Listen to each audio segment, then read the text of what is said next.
Madam Chair, you said either kulang or what, yung vaccine? So I was saying that it's two issues on the different side of the coin, di ba? Yung on the one hand, may gamot na kulang, nauubusan, hindi ma-deliver sa tao. On the other hand, there are other medicines na sobra-sobra at nasasayang And that ang is pera. the answer of the DOH. It's not my answer, it's the answer of Yes. DOH. So let me just say, for the record, it's completely wrong.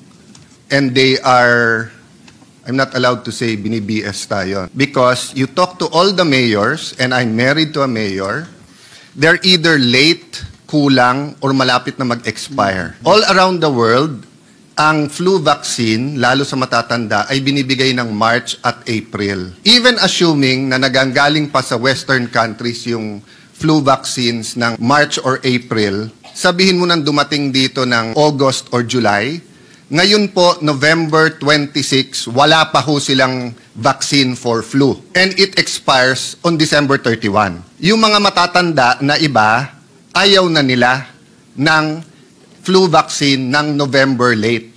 Ngayon, late na late. Secondly, doon sa routine vaccine that you fought for, Madam Chair, that you fought for, ever since Secretary Herbosa took over, it's late or kulang. Wala talaga, hindi dumadating. Huwag nila sabihin may sobra, ibang issue yon. And etong problema, yung parents ayaw nang pabukunahan yung ibang anak kasi nagdi-deliver sila 1 month na lang, expired na eh.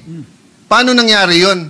Pumunta ka sa private doctor, 2, 3, 4 years yung expiration ng ibang vaccine. Let's randomly call 10 mayors and 10 governors. They'll tell you all the same thing. The DOH is not delivering enough. Tapos pag nag-deliver late, tapos pag nag-deliver, ready to expire na ito. Can you imagine last year, maraming hindi na bakunahan, tapos na yung pandemic. Nung pandemic nga, gumawa ng paraan na kahit na naka-lockdown, nagkakagulo yung mga experts natin kung paanong ituloy yung bakuna. Pero last year, nandyan lahat ng pera, lahat ng bakuna nandyan, hindi nila ma-deliver. Panay excuses eh. Okay. Yung ganong klaseng sagot ng DOH, wag tayo magbuluhan dito. Health ng mga bata to eh, future ng bansa to, tapos ganyan ang sagot natin na meron ganito, merong... Hindi totoo yun. 2 years na. Kailan magbabago yan? Can you guarantee us? O yun, isang tanong lang. Can you guarantee us in 2026 there'll be no delays? Because if not, let's get a secretary who can. Ang dami natin pinag-uusapan dito, budget nyo, laki-laki, tapos...